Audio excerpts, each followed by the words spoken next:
El lujo y la vestimenta nazi reflejaban una combinación de propaganda, poder y estética. Los uniformes de los altos mandos del Tercer Reich buscaban proyectar autoridad y elegancia. Estos uniformes, confeccionados con materiales de alta calidad, como lana fina y cuero, incluían detalles como insignias bordadas y cortes impecables que transmitían un aire de exclusividad. También compartiremos con ustedes un poco la historia de uno de los colaboracionistas más famosos del nacionalsocialismo, Hugo Boss, quien se dedicó a apoyar y acompañar al régimen nazi con su trabajo de diseño y confección de vestimenta. La moda y la vestimenta en este contexto no solo eran una expresión de estilo, sino también una herramienta política para reforzar la ideología del régimen. En este video vamos a contarles qué aspectos de la identidad alemana se juegan en su vestimenta y adicionalmente intentaremos explicar un poco la simbología de su vestuario.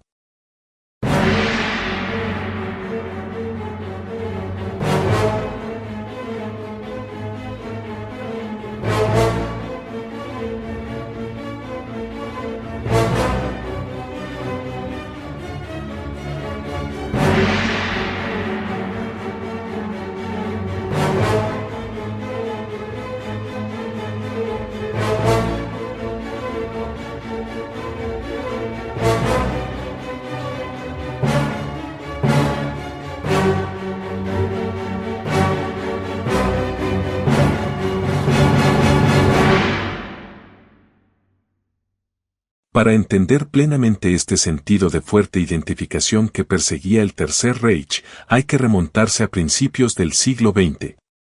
Los alemanes en esa época experimentaban dificultades para afirmar una semejanza entre sí, y eso tuvo que ver con la unión de territorios disímiles sucedida bajo el mandato de Otto von Bismarck.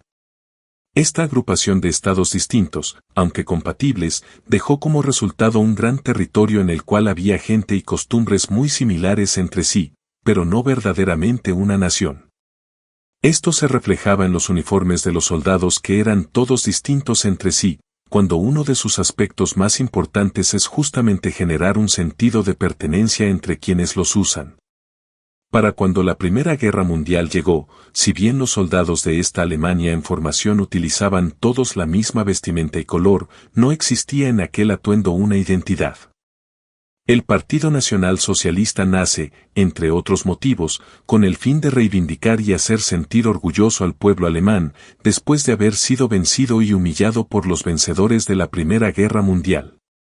Es justamente en esa grieta de autoestima en donde el partido nazi encuentra su oportunidad de convocar a las masas de Alemania. Hitler tenía completamente claro que había que darle a la población un sentido de pertenencia. Por eso es que para consolidar una identidad aria y fuerte, necesitaba entre otras cosas, dar con el uniforme adecuado. Muchos historiadores y especialistas sostienen que hay una fantasía general acerca de los uniformes, ya que estos sugieren comunidad, orden, competencia y autoridad legítima.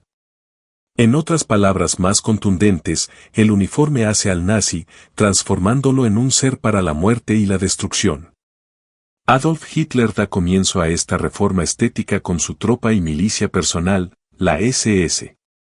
Este grupo de fieles soldados oficiaban de confidentes y guardia privada del Führer, dado que en el principio de su ascenso al poder no podía confiar en el ejército alemán plenamente. El conjunto de selectos y leales servidores empezó a vestir el clásico y elegante uniforme negro, adornados con el símbolo de las SS y la calavera característica, que pasaría a la historia como el atuendo militar del nazismo. Dejando de lado que sin lugar a dudas la SS ha sido una de las fuerzas paramilitares más siniestra, cruel e inhumana de la historia, es irrefutable que sus uniformes son de los más elegantes que hayan existido. Hay razones que estaban fríamente pensadas por los líderes germanos para que esto haya sido así. En primer lugar, no era solamente un atuendo, sino que estaba confeccionado de manera extremadamente profesional. Es decir, era un buen producto. Dependiendo del cargo y la jerarquía, cada uniforme contaba con sus variables para estar de gala, para un desfile o para el combate. A los nazis les encantaba el simbolismo y el aspecto visual. Ellos querían ser reconocibles orgullosamente, ya que creían ser la raza superior. Es por eso que perseguían la idea de convertir la estética del Tercer Reich en algo icónico. Otro elemento clásico y reconocible del régimen alemán y su estética es la esvástica, que para muchos prisioneros y víctimas de los alemanes es sinónimo de la más absoluta maldad. Si bien se cree que es una creación de los nazis, en realidad este símbolo existe hace más de 5000 años y pertenece a la cultura oriental. Se lo ha visto en templos budistas de Indonesia e India, y aunque parezca una ironía, significa bienestar. El Tercer Reich logró su siniestro cometido adoptando este símbolo como parte de su imaginario cultural, ya que lograba que los nacionalsocialistas se sintieran orgullosos al verlo, mientras que los judíos temblaban al reconocerlo. Los líderes nazis, y Adolf Hitler, en particular como expintor, conocían el poder de la imagen y entendían que para darse a conocer al mundo de forma poderosa, tenían que contar con un aparato de propaganda monumental. La producción cultural de la Alemania nazi por fuera de su nefasta ideología ha sido de la más prodigiosa de la historia, desde el cine a la fotografía, pasando por las artes plásticas y la música. Y como ya hemos señalado, toda esta cultura y personajes tenían que estar vestidos, uniformados, de una manera que los hiciera ver superiores, como los líderes del planeta. Las mentes detrás del diseño de estos uniformes fueron el artista Karl Dives y el diseñador gráfico Walter Heck, ambos fervientes seguidores del régimen nazi.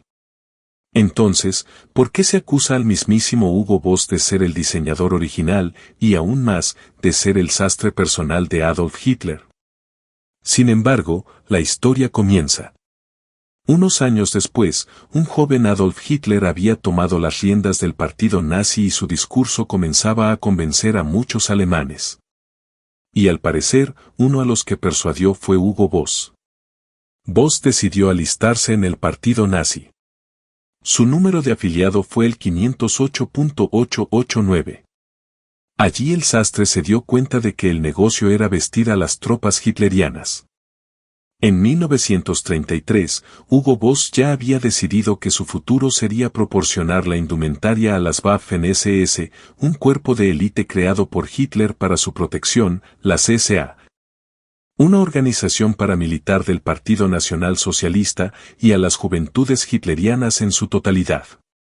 Desde ese momento, los pedidos de su pequeño taller se multiplicaron hasta que años más tarde, en 1935, Boss decidió abandonar la fabricación de ropa civil y dedicarse exclusivamente a la confección de uniformes.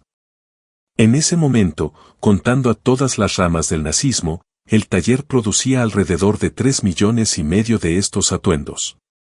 En 1939, con la invasión a Polonia, la marca creció de manera exponencial, ya que le solicitaron sus productos para vestir a sus nuevos soldados y ciudadanos.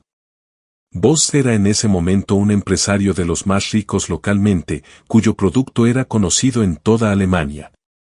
El pequeño taller de Metzingen se había convertido así en la segunda compañía textil más importante de Alemania durante la Segunda Guerra Mundial, generando ganancias por alrededor de 1 millón de marcos alemanes, algo así como $150 millones actuales.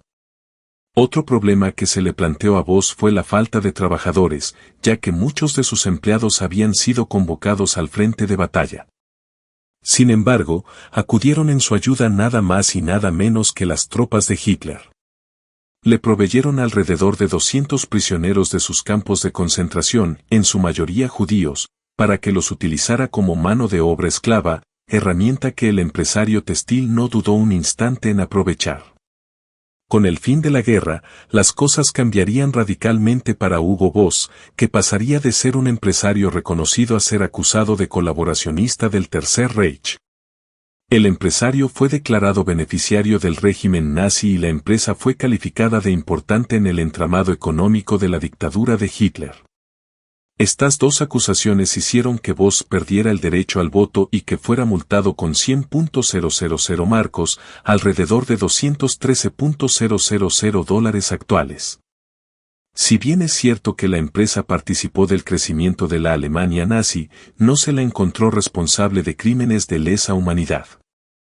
En años posteriores, La marca reconoció su papel en este periodo oscuro de la historia y emitió una disculpa pública en 1997. Este contexto histórico sigue siendo un tema de debate y reflexión sobre la ética empresarial y la memoria histórica. La confección de los uniformes nazis y el lujo asociado a la vestimenta del régimen representan un capítulo fascinante pero inquietante de la historia. Estos uniformes y el estilo de vida opulento de la élite nazi no solo fueron símbolos de poder, sino herramientas para perpetuar su ideología y controlar la percepción pública. Este análisis nos invita a reflexionar sobre cómo la moda y la estética pueden ser utilizadas como instrumentos políticos y cómo las decisiones empresariales tienen implicaciones éticas que resuenan mucho más allá de su tiempo. Si te ha gustado el video, compártelo. Dale me gusta, suscríbete al canal, deja escrito tus sugerencias y opiniones. Recuerda siempre: la felicidad de un pueblo descansa en la independencia individual de sus habitantes.